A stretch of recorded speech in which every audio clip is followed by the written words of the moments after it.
आदरणीय दर्शकहरू नमस्कार। 2071 साल वैशाख 1 गतेदेखि न्युज 24 टेलिभिजन निरन्तर कृषि, पशुपालन र व्यापारलाई देश समृद्धिको आधारका रूपमा प्रस्तुत गरिरहेको छ। हरेक दिन यसै समयमा हामी सप्रमाण भनिरहेका छौँ, देशका विभिन्न भागमा नागरिक स्तरबाट सुरु भएको व्यावसायिक कृषि कर्म तथा पशुपालनबाट सुरु भएको यो समृद्धि यात्रा देशभर फैलिनु पर्दछ, जसले नागरिक र राष्ट्रको समृद्धिलाई स्वदेशबाटै सम्भव गराउँछ। हाम्रो यो अभियानमा सरकारका कृषि मन्त्री हरि पराजुलीले यसरी साथ दिएका छन्। धेरै धेरै धन्यवाद छ बहुतै महत्त्वपूर्ण विषयलाई उजागर गर्न र जनतालाई यस क्षेत्रका बारेमा उठेका विषयवस्तुहरूलाई जुन सुसूचित गराउनका निमित्त जुन अभियानका साथ, साप्ताहिक अभियानका साथ जुन प्रयत्न आरम्भ गर्नुभएको छ, यसका निमित्त तपाईहरू धन्यवादका पात्र हुनुहुन्छ। किनभने नेपालमा यो समाचारहरू अहिले पनि पोजिटिभ वेबबाट होइन, नेगेटिभ वेबबाट जति समाचारहरू सङ्कलन र सम्प्रेषण हुन्छन् ती मात्रै पठनीय र पाठकका रुचिकर विषय बनिरहेका छन्। यो त कृषि क्षेत्रको विषयवस्तु कसरी अगाडि बढिरहेको छ भन्ने विषय र कृषिले के उपलब्धि प्राप्त गर्यो, उपलब्धि प्राप्त नहुनका पछाडिका के कारण हुन् भनेर तपाईहरू जुन खोतल्ने प्रयास गर्नुभएको छ, यो बहुतै महत्त्वपूर्ण कुरा तपाईहरूले थालनी गर्नुभएको छ। यसका निमित्त म कृषि मन्त्रीका हैसियतले र किसान आन्दोलनको अभियन्ताका हैसियतले तपाईहरूलाई आभार प्रकट गर्न चाहन्छु। र यो समृद्धिमा समर्पित प्रयास हो जसमा हामी निरन्तर कृषि, पशुपालन र व्यापारलाई जोड दिइरहेका छौँ अनि यसैबाट देश समृद्धिको आधार तयार गर्न सकिन्छ भनेर प्रमाणित सफलता प्रस्तुत गरिरहेका छौँ।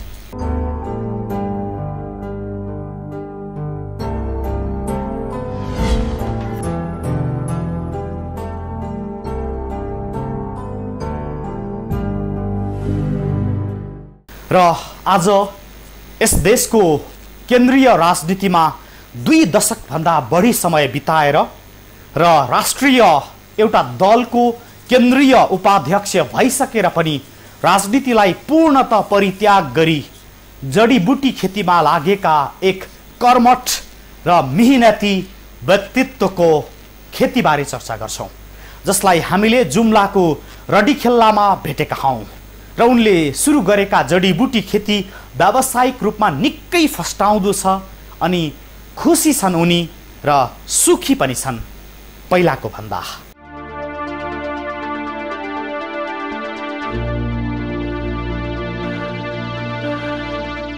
रामकृष्ण बुढथापा, यो नाम तपाईँ दर्शकले कुनै बेला नेपाली राजनीतिको केन्द्रीय पात्रका रूपमा सुन्नुहुन्थ्यो र चिन्नुहुन्थ्यो। उनी नै हुन् कुनै समय नेपाल मजदुर किसान पार्टीका केन्द्रीय उपाध्यक्ष थिए र उनी जुम्लाका। उनले राजनीतिमा निकै प्रकारको सङ्घर्ष गरेका छन्। आफ्नो कर्णाली भूमिको उन्नति हुन्छ कि भनेर निकै पसिना पोखेका छन् नेपालको राजनीतिमा। 2034 सालबाट राजनीति प्रवेश गरेका उनले त्यस यताको झन्डै 2 दशक राजनीतिमै समर्पित भएर सक्रिय भएर बिताए। 2034 सालमा जुम्लाको चन्दननाथ गाविसका प्रधान पञ्च भएका उनलाई पञ्चायतकालीन राजनैतिक संस्कार र प्रवृत्ति मन परेन। आफू नै प्रधान पञ्च भए पनि पञ्चायतकालीन शासन व्यवस्थाले जनतालाई परिवर्तन दिन नसक्ने निष्कर्षमा पुगेपछि उनले प्रधान पञ्च त्यागेर जनताका पक्षमा परिवर्तन गर्ने उत्साहका साथ प्रजातान्त्रिक आन्दोलनमा सहभागी भए, सक्रिय भए। देशको राजनीतिले महत्त्वपूर्ण एउटा भूमिका खेल्छ भन्ने विचारले म राजनीतिमा प्रवेश गरेँ यो चन्द्रनाथ गाविसको पहिलो प्रधान पञ्च अथवा 34-35 भएको थिएँ र पछि पञ्च भएर पनि त्यति राम्रो काम गर्न हुँदैन। प्रधान पञ्च थिएँ र पञ्च भएर काम गर्नुभन्दा पनि प्रजातन्त्रको हिमायती भएर काम गर्न अझ राम्रो हुन्छ भन्ने बुझेर 1.5 वर्षपछि राजीनामा दिएँ। मैले प्रधानमन्त्रीबाट राजीनामा दिएर पञ्चायतको आलोचना र डेमोक्रेसीको प्रशंसा गर्न थालेपछि त्यसैको आएर मलाई प्रशासकले जेलमा थुन्न थाल्यो। करिब हजुर राजनीतिक कुरा भयो। त्यसपछि गएर मैले नेपाल मजदुर किसान पार्टीमा करिब 15-20 वर्ष जति केन्द्रीय उपाध्यक्षको रूपमा काम गरेँ। प्रधान पञ्च त्यागेर प्रजातन्त्रका लागि सङ्घर्षको मैदानमा उत्रिएका उनी कम्युनिस्ट राजनीतितर्फ आकर्षित भए र नेपाल मजदुर किसान पार्टीसँग आबद्ध भए। उनको क्षमता र सङ्घर्षकै कारण उनी मजदुर किसान पार्टीको केन्द्रीय उपाध्यक्ष पनि भए। लामो समय यसै पार्टीको उपाध्यक्ष रहे पनि उनलाई लागिरहेथ्यो कि यस्तै प्रवृत्तिको राजनीतिले देश र जनतालाई केही दिनेवाला छैन। केन्द्रीय राजनीतिमा आएपछि उनले प्रधानमन्त्री, मन्त्री, सांसद बन्नका लागि जनता समक्ष झुटा आश्वासन दिने प्रवृत्ति मात्रै देखेनन्, भोगेनन्। त्यसभित्र कतिसम्म फोहोर छ भन्ने पनि थाहा पाए। त्यसपछि उनलाई लाग्न थाल्यो म यो फोहोरी राजनीतिबाट बाहिर निस्किन्छु र जनताकै लागि केही गर्छु, कर्णालीकै लागि केही गर्छु अनि समृद्धिको यात्रा सुरु गर्छु। यही अठोट र साहसमा उनले 2056 सालमा राजनीतिका सबै झमेलाहरूलाई परित्याग गरेर जुम्लाको यो आफ्नै जन्मभूमिमा सुरु गरे व्यावसायिक जडीबुटी खेती। राजनीति भनेको जनताको लागि हो, परिवर्तनको लागि हो, देशको लागि हो भनेर लागि हो।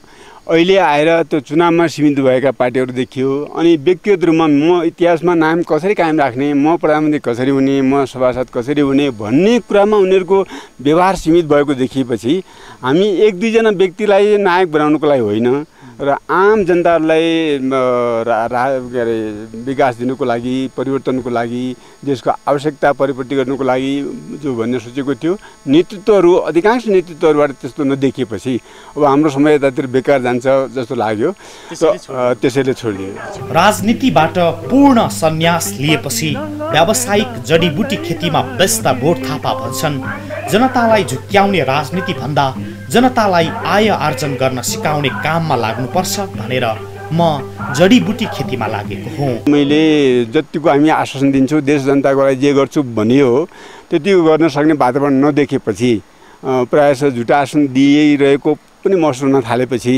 अहिलेको राजनीति भनेको 2-4 जनालाई हिरो बनाउने र चुनावी नेता बनाउने मात्रै जस्तो देखिएपछि त्योभन्दा पनि बेस अझ यो ठाउँको निमित्त आम जनताहरूलाई एउटा आय आर्जन गर्न सक्ने कुनै क्षेत्र छ भने त्यतातिर लाग्नुपर्छ भन्ने मलाई त्यस्तो महसुस भयो। त्यसपछि मैले राजनीतिबाट सन्यास लिएर अहिले जडीबुटी उत्पादनतिर लागिरहेको छु र यो ठाउँको युगौँ पहिलेदेखि यसको इतिहास थाहा छैन, कहिलेदेखि हो यहाँको जनताहरूको मुख्य आय आर्जनको स्रोत भनेको जडीबुटी क्षेत्र हो र जडीबुटी क्षेत्र भविष्यमा कहिलेसम्म हुनेछ त्यो निश्चित छैन। तर अहिले हामीलाई के डर लाग्यो भने जडीबुटी लोप हुन थालिरहेको अवस्थामा हाम्रो आय आर्जन, हाम्रो पहिचान, हाम्रो चाहिँ समाजको समृद्धि सबै कुरामा यसमा ठुलो भूमिका रहने भएको हुनाले मैले यसलाई उत्पादनतिर लाग्नुपर्छ भन्ने लाग्यो। अचेल उनको जिन्दगी निकै सरल र सहज छ। जुम्लाको यो अनकन्टार जस्तो जङ्गल बीचमा बस्छन् बुढाबुढी र गर्छन् खेती जडीबुटी। गर्न मानी धस्न मानी हिँड्छ छिटो छिटो यो नेपाली छिटो माथि मिठो खाँदैन छोरी राम्रो लाउँदैन सधैँ आफ्नो पाखुरीमा खान्छ छिटो पिठो यो नेपाली छिटो। जुम्लाको यो रडी खेलामा जडीबुटी खेती सुरु गरेका बुढ थापाको दैनिकी सहज मात्र छैन, चैनपूर्ण छ। कुनै तनाव छैन, कुनै रिसराग वा भ्रष्टाचार अनि केही लोभ लालच पनि गर्नु छैन र राजनीति भन्दा कैयौं गुणा शान्त छ जीवन उनको। यो उनैले भनेका। एकान्त प्रिय भइसक्यो अहिले गएर प्रकृति प्रेमी भइसकेँ। यहाँ भएपछि हावापानी पनि स्वच्छ छ र वरिपरि जडीबुटीसँगै बसेर आफै चौकीदार छु, आफै यहाँको चाहिँ सृजनाकर्ताको रूपमा पनि काम गरिरहेको छु। मलाई यहाँ पनि साह्रै आनन्द पनि मिल्छ र यो वातावरणले गर्दाखेरि मलाई कुनै किसिमको रोगको समस्या पनि भइरहेको छैन। अहिलेसम्म धेरै वर्ष भइसक्यो म अस्पताललाई प्रयोग गरिरहेकै छैन। यो रडीखेलामा बुढथापा, अतिस, सतुवा, चिराइतो लगायत 22 प्रकारका जडीबुटी खेती गरिरहेका छन्। यहाँ करिब करिब 20-22 प्रकारको जडीबुटीहरू छ र यहाँ हुने सबै जडीबुटीहरू कुनै चाहिँ एउटा ट्रायलको रूपमा एउटा नमुनाको रूपमा लगाएको छु। त्यसको संरक्षणको लागि भने धेरै केही जडीबुटीहरू व्यवसायको रूपमा लगाएको छु। जस्तो चाहिँ अतिस हो, सतुवा भयो, चिराइतो भयो, सुगन्धवाल भयो, कुट्की भयो, यो चाहिँ व्यवसायिक रूपमा लगाएको छु। यसमा केही विदेशी जडीबुटीहरू पनि यो हावापानीमा कतिको हुन्छ भनेर ट्रायलको रूपमा लगाएको छु। जस्तो चाहिँ कुतहरू भयो, अक्रेकारा भयो, रोजमेरी भयो, सेतो अतिस भयो आदि। र उनी यसमा निकै सन्तुष्ट छन्। भन्छन् मौसमले नठगे वर्षको 5 लाख रुपियाँसम्म कमाउँछु, नभए पनि 1.5 लाख त गर्दैन। अहिले करिब करिब 2 देखि 4 लाखसम्मको आम्दानी चाहिँ हुन्छ। मौसम राम्रो भयो भने 4-5 लाख जति पनि भेट्छ र मौसम चाहिँ प्रतिकूल भयो, खडेरी भयो अथवा भयो भने न्यूनतम 1.5-2 लाखसम्म चाहिँ आइरहेछ। अहिले 5-6 जनालाई रोजगारी दिन सकिरहेको छु र मेरो जति खर्च छ यसैबाट चाहिँ चलिरहेछ। 10,000 वर्गमिटर क्षेत्रफलमा जडीबुटी खेती गरिरहेका बुढथापा राजनीतिबाट सन्यास लिएर जब जडीबुटी खेतीतर्फ लागे, अचेल उनकोमा देश विदेशबाट मानिसहरू अध्ययन तथा भ्रमणका लागि आउने गर्छन्। BSc एग्रिकल्चरसम्मको अध्ययन गरेका तथा जुम्लाको कृषि शिक्षक समेत रहिसकेका बुढथापालाई राजनीतिले भन्दा बढी आनन्द जडीबुटी खेतीले दिएको छ। 6 जनालाई रोजगारी दिएका उनले आफ्नो जीवनबाट यहाँका धेरै मानिसमाझ प्रेरणा प्रवाह गरेका छन् र बुढथापा आफ्नो जिन्दगी जडीबुटी खेतीमा बिताउन चाहन्छन् अनि जुम्लालाई जडीबुटीको पहिचान स्थलका रूपमा विकास गर्ने उनको सोच क्रमशः साकार हुँदै गएको ठान्दछन्। रामकृष्ण बुढथापा यो देशको राजनीतिका लागि एउटा मानक हुन्, भलै उनको असन्तुष्टि कुनै नजिर नहोस्। किनकि जुम्ला, कर्णाली र आफू जस्ता नागरिकको जीवन परिवर्तन गर्न भनेर राजनीतिको मोर्चामा पसेको मान्छे यतिसम्म निराश हुन्छ र फर्केर आफ्नै गाउँ जुम्लाको त्यो अनकन्टारबाट यति धेरै शक्तिशाली सकारात्मक सन्देश प्रवाह गर्दछ भने उनीबाट हामीले राजनीति झिकिदिएका छौँ, बाध्य छौँ। किनकि उनले आफै आफ्नो जीवनबाट राजनीतिलाई उखेलेर फालिदिएका छन् अनि रोपेका छन् चिराइतो, अतिस, सतुवा र 5 औँलेहरू। अझ उल्लेख्य के छ भने राजनीतिको केन्द्रीय मैदानबाट यसलाई परित्याग गरी उनले आफू र आफू जस्ता नागरिकको जीवनलाई समृद्धि दिन उत्प्रेरणा र सहयोग नै उपलब्ध गराएका छन् अनि राजनीतिक कालको भन्दा धेरै हजारौं गुणा शान्त र सुखी जीवन बाँचेका छन् सपरिवार।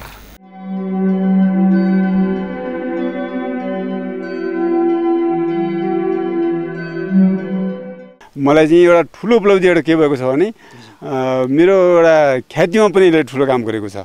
जुम्ला भनेपछि जडीबुटीको जिल्ला हो। जडीबुटी जुम्लाको जडीबुटी भनेपछि रामकृष्ण बुढथापा भनेपछि जडीबुटी भनेर अहिले मान्छेले त्यसरी चिन्न थालेपछि मलाई राजनीतिमा भएको उपलब्धिभन्दा पनि ठुलो ख्याति चाहिँ यसबाट मैले प्राप्त गरेको छु। जुम्लामा रामकृष्ण बुढथापा र जडीबुटी पर्यायवाची जस्तै भएका छन्।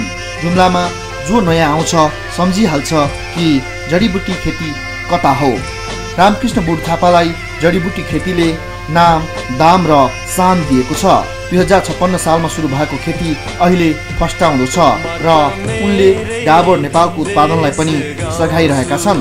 जब उनी केन्द्रीय राजनीति छाडेर जुम्लाको रडीखेलामा जडीबुटी खेती गर्न गए, सुरुमा मानिसहरूले उनलाई पागल भएछ पनि भने, तर उनी जब आफ्नो काम र सपनामा लीन रहे, निरन्तरता दिएर सफलता हात पार्दै आए, अचेल मानिसहरूको सोच पनि पुरै परिवर्तन भएको छ। सुरुमा त मलाई मान्छेहरू पागलै भन्थे, किनभने त्यत्रो राष्ट्रिय स्तरको राजनीति गरेर पनि अहिले छोडेर फेरि यो ठाउँलाई रडीखेला भन्छ, रडीखेलामा धाइरहन्छ, खालि ढुङ्गा माटोसँग खेलिरहन्छ, बुद्धि पो उल्टो भयो कि भनेर भन्थे।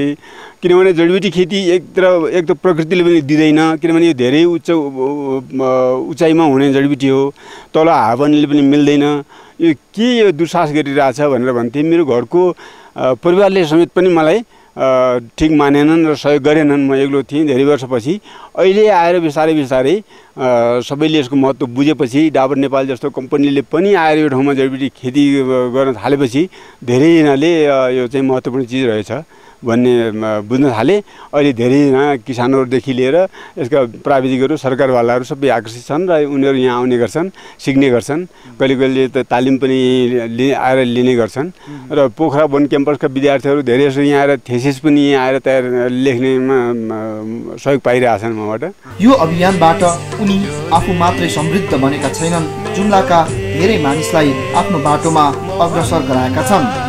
यस कारण पनि अचेल जुम्लामा सानो ठुलो स्तरमा मानिसहरू जडीबुटी खेती गर्न आकर्षित भएका छन्। बुढ थापा भन्छन् जिन्दगी परिवर्तन गर्न कृषिमा आधारित व्यवसायलाई अगाडि बढाउनुपर्छ र यो नै नेपालको सबभन्दा उत्तम बाटो हो। यो प्राकृतिक स्रोत साधन जनताहरू यो जनशक्ति सबैले उपयोग गर्ने यहाँको हावापानी अनुकूलको उनीहरूले राजनीति गर्नुपर्छ र त्यसको निमित्त पनि यो वास्तविक धरातलमा आएर उभिएर राजनीति गर्नुपर्छ। यो वास्तविकता एकातिर छ, देशको क्षमता एकातिर छ। प्राकृतिक स्रोत साधनले सम्पन्न यो जिल्लामा हामी सबभन्दा विपन्न भएर बसेका छौँ। सुनको खानीमाथि गरिब भिखारी उभिए जस्तै प्राकृतिक स्रोत साधन यति महँगा छन्। जस्तो यार्चको मात्रै कुरा गर्ने भने अहिले 15 लाख पर किलो बिक्री गर्ने यही ठाउँमा प्रकृतिले हामीलाई वरदानको रूपमा दिइरहेको छ। तर यो ठाउँ नै सबभन्दा गरिब जिल्लाको रूपमा, गरिब अञ्चलको रूपमा बाहिर चाहिँ त्यसै प्रचार भएर अहिले डोनेसन ल्याउनेहरू एनजिओहरू पनि यो जुम्ला साह्रै गरिब छ, हामी यसलाई सेवा गर्छौँ, सम्पन्न बनाउँछौँ, हामीलाई डोनेसन दिनुहोस् भनेर विदेशमा खालि माई खाने भाँडा पनि यही जिल्ला भनेको छ। यसको मतलब यहाँ देश सञ्चालन गर्नेहरूले यो वास्तविक धरातलमा आएर यहाँको चाहिँ सम्पत्ति पहिचान गर्न नसकेर त्यो भएको हो। वास्तवमा भन्ने भने एउटा हिन्दी श्लोक छ, लाख पदार्थ है यस जगमा ही कर्महीन नर पाओ त नाही भने जस्तो। हाम्रो नेताहरू कर्महीन छन्, त्यस कारणले यहाँको सम्पत्ति नदेखेर विदेशीहरूको चन्दामा, विदेशीको सहयोगमा देशलाई बचाइरहेका छन्। नेपाल प्राकृतिक स्रोत र साधनले सम्पन्न देश भए पनि जडीबुटीमा अथाह सम्भावना देख्ने बुढ थापा जडीबुटीबाटै देशलाई आत्मनिर्भर बनाउन सकिन्छ भन्ने धारणा राख्छन्। जडीबुटी विषयलाई मात्रै हतियार बनाएर यहाँको गरिबीलाई न्यूनीकरण गर्न सक्छौँ, बेरोजगारी समस्यालाई समाधान गर्न सक्छौँ, यहाँको विपन्नतालाई सम्पन्नतामा परिणत गर्न सक्छौँ। अनि त्यसपछि मात्रै यहाँ जनताहरू आत्मनिर्भर हुन्छन्, बलियो हुन्छन्, स्वाभिमानी हुन्छन् र कुनै विदेशीको अगाडि हामीले शिर झुकाउनु पर्दैन। बुढ थापाको परिवारमा जडीबुटी खेतीले नै परिवर्तन ल्याइदिएको छ। परिवारका सबै सदस्य अहिले जडीबुटी खेतीमै समर्पित भएर लागि परेका छन्। उनकी श्रीमती यसो भन्छन्, पहिला त त्यसै दुःखै दुःख भयो, अहिले अलिअलि सुगै छ। पहिला चाहिँ कस्तो उहाँ चाहिँ हिँडिरहनुहुन्थ्यो? हो, ऊ राजनीति गर्ने, हामी खेतीपाती घरमा बसेर खेतीपाती चलाउने, त्यसो गर्नुहुन्थ्यो। अब अहिले चाहिँ आनन्द छ? अहिले त आनन्दै छ। अब छोरा बुहारी सब के यस्तो जडीबुटीतिर लाग्नुभयो भन्दा पत्यार लागेको थियो त्यति बेला? पत्यार थिएन थिएन। अनि जस्तो राजनीति गरिकन के पनि नहुने, उस्तै के पनि हुनु नहुने हुज्या हो। गरे जडीबुटी खेतीबाटै जीवन परिवर्तन सम्भव छ र समृद्धि सम्भव छ। रामकृष्ण बुढ थापाले जुम्लाबाट यो पुष्टि गरिदिएका छन्। पदका लागि लुच्छाचुरी गर्ने राजनैतिक प्रवृत्तिबाट टाढा रहेर निकै शान्त जीवन बाँचिरहेका जडीबुटी खेतीको महत्त्वबारे भन्छन्। राजनीतिक क्षेत्रबाट अलिकति अलग भए पनि आम जनताहरूको आय आर्जनको निमित्त उसको सामाजिक परिवर्तन, सांस्कृतिक परिवर्तन, आर्थिक विकासमा हामीले योगदान पुर्याइरहनुपर्छ। त्यो मुख्य कुरा हो। त्यसले देशलाई पनि फाइदा गर्छ र जनताहरूलाई पनि फाइदा गर्छ। र यो खास गरेर यो ठाउँको निमित्त भन्ने हो भने आम जनताहरूको एउटा आय स्रोत र यहाँको मुख्य एउटा प्राकृतिक स्रोत भनेको जडीबुटी हो। यो साह्रै महत्त्वपूर्ण छ। यसले गरिबलाई एउटा राहत मात्रै दिएको छैन, देशलाई पहिचान पनि गराएको छ। संसारमा बहुमूल्य जडीबुटीहरूको देश भनेको नेपाल भन्छन् र नेपालमा पनि जुम्ला त जडीबुटीकै जिल्लाको रूपमा परिचित छ। र अब यसलाई अब संरक्षणको जो सरकारी नीति छ त्यो भरपर्दो नभएपछि अब किसानहरूले, जनताहरूले नै त्यसको संरक्षणको जिम्मेवारी लिनुपर्छ। अनि मात्र यो सुरक्षित रहन्छ भन्ने विश्वास लागेपछि अनि म जडीबुटी खेती निजी जग्गामा जडीबुटी उत्पादनतिर लागेको हुँ। बुढ थापाको जडीबुटी खेती अवलोकनका लागि स्वदेशी र विदेशी अनुसन्धानकर्ताहरू समेत यहाँ आएर अनुसन्धान गरिरहेका छन् र पुरै विश्वास छ समृद्धिको सुरुवात भइसकेको छ। अझ अचेल त केसम्म भएको छ भने नेपालमा उत्पादन हुने जडीबुटीबाट बन्ने सबै खाले सुगन्धित तेल पाइन थालेको छ जुम्लाको रडीखेल्लामा।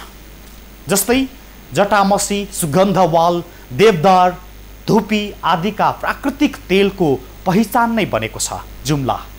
कुनै दिन जुम्ला पुग्नु भयो भने रडीखेल्ला कहाँ छ भनेर सोध्नुहोला, जसले पनि बताइदिन्छ। अनि पुगेर एकपटक हेर्नुहोला, एक पूर्व राजनीतिक कर्मीले राजनीतिको सारा गोल चक्कर छाडेर कसरी समृद्धिको कथा सुरु गरेको रहेछ। अनि सोच्नुहोला, मैले पनि आफ्नो जमिनमा केही न केही त गर्नै पर्छ। हामी यो श्रृङ्खला निरन्तर राख्छौँ, तर त्यसअघि एकैछिन विश्राम लिन्छौँ।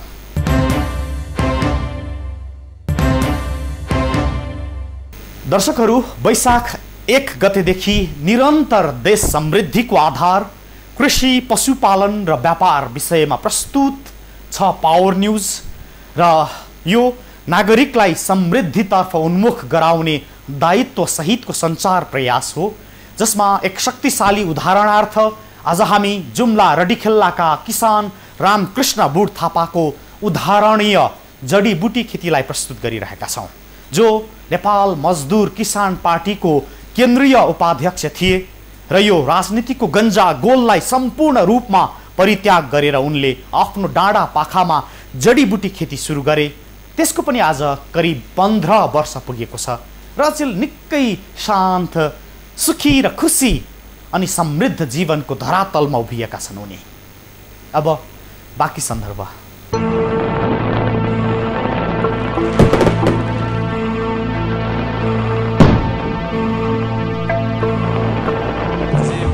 रामकृष्ण बुढ थापाले जीवनमा जसरी बाटो बदलेर जडीबुटीतर्फ लागे, त्यसबाट उनले राजनीतिभन्दा निकै शक्तिशाली सन्देश प्रवाह गरेका छन् र यसको अनुसरण जुम्लाका नागरिकहरूले गरिरहेका छन्। नेपाल मजदुर किसान पार्टीको केन्द्रीय उपाध्यक्ष भइसकेका उनले राजनीतिभन्दा माथि उठेर जनताको आय आर्जन बढाउन आफ्नो भूमिका देखाएका छन्। राजनीति भनेको भाषण र छलकपट मात्र भएको भन्दै उनी राजनीति गर्नेहरूले समाजमा आर्थिक विकासका लागि भूमिका खेल्नुपर्ने धारणा राख्छन्। देशको आवश्यकता हेरेर सृजनशील काममा चाहिँ लाग्नुपर्छ, देश चाहिँ आत्मनिर्भर हुनतिर लाग्नुपर्छ र हाम्रा प्राकृतिक स्रोत साधनहरू यति तमाम छन्, उनीहरूको प्रयोग गर्ने भने देश आफै सम्पन्न हुन्छ, आत्मनिर्भर हुन्छ। अहिले त्यो नगरिकन खालि विदेशीको सहयोगमा चाहिँ भर परिरहेका छन्। विदेशीको सहयोगमा भर पर्नु भएको कारणले यो देश नै अरू देशको लागि एउटा अर्धौपनिवेश जस्तो भइरहेको छ। हामी चाहिँ इन्डियाले बाल्य सीमा चेप्यो भन्छौँ, अरूले चाहिँ एउटा हाम्रो राजनीतिमा हस्तक्षेप गर्यो भन्छौँ, तर पनि सत्तामा गएको बेला उनीहरूको अगाडि झुक्नुपर्ने बाध्य हुन्छ। सत्ता बाहिर आएको बेला मात्रै हामी अलि आलोचना गरेर यिनीहरू चाहिँ क्रान्तिकारी हुन् कि भन्ने देखिएका छन्। उनीहरूले सृजनशील काम गर्नुपर्छ र देशको प्राकृतिक स्रोत साधनमा आकर्षित भएर आम जनतालाई रोजगारीको सिर्जना गर्न सकिन्छ, अरूको भर नपरिकन आफ्नो देश स्वाभिमानी ढङ्गले बाँध्न सकिन्छ। र त्यस्ता प्राकृतिक स्रोत साधनहरू अहिले यति सस्तो मूल्यमा चाहिँ विदेशीहरूले प्रयोग गरिरहेका छन्। यसको प्रशोधन गरेर त्यसको मूल्यको अभिवृद्धि, भ्यालु चेनमा ध्यान दिएर भएर आर्थिक उन्नति गर्ने प्रशस्त सम्भावनाहरू चाहिँ छन्। त्यो कुरामा नेताहरूले ध्यान दिइरहेका छैनन्। खालि सत्तामा जाने, खालि बिल मिलाउने, कि भत्ता खाने, विदेश भ्रमण गर्ने र व्यक्तिगत रूपमा सम्पन्न हुने काममा बढी देखिएपछि हामीलाई त्यो राजनीतिदेखि वितृष्णा भएको हो। राजनीतिबाट समाज र नागरिकको जीवन स्तर सुधार्न सकिन्छ, तर अहिलेको जस्तो राजनीतिले त्यसो गर्न नसकेको उनको ठम्याइ छ। उनी राजनीतिभन्दा माथि उठेर जनताको परिवर्तन र समृद्धिका लागि परेका छन्। जडीबुटी एक सुरुवात हो, यससँगै स्याउ खेती र पशुपालनलाई समेत उनले अगाडि बढाइरहेका छन्।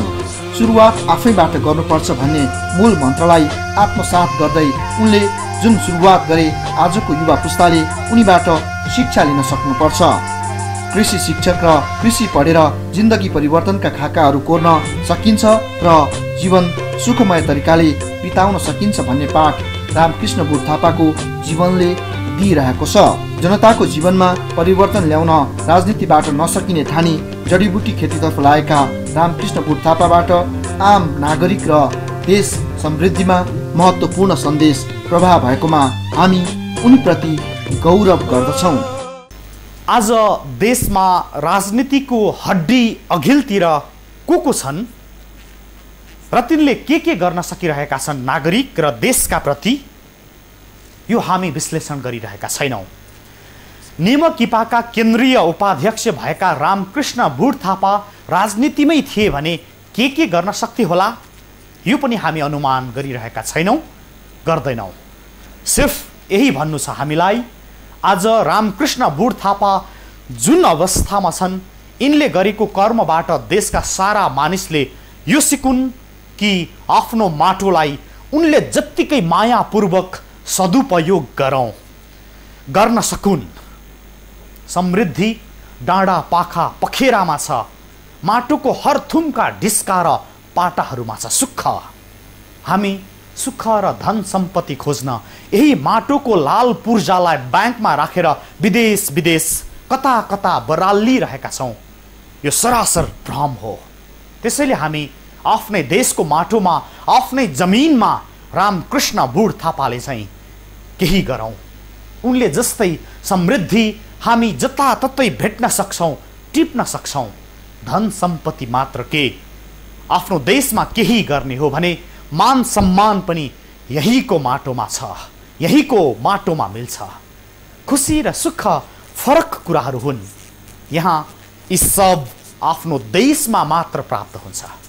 त्यसैले केही गरौँ, आफ्नै माटोमा गरौँ। समृद्धि यात्राको यो श्रृङ्खला यसै समय हरेक दिन हेर्ने प्रयास गर्नुहोला। हामी भोलि फरक समृद्धि प्रमाणका साथ उपस्थित हुन्छौँ। आजलाई यति, हामीलाई बिदा दिनुहोस्। नमस्ते।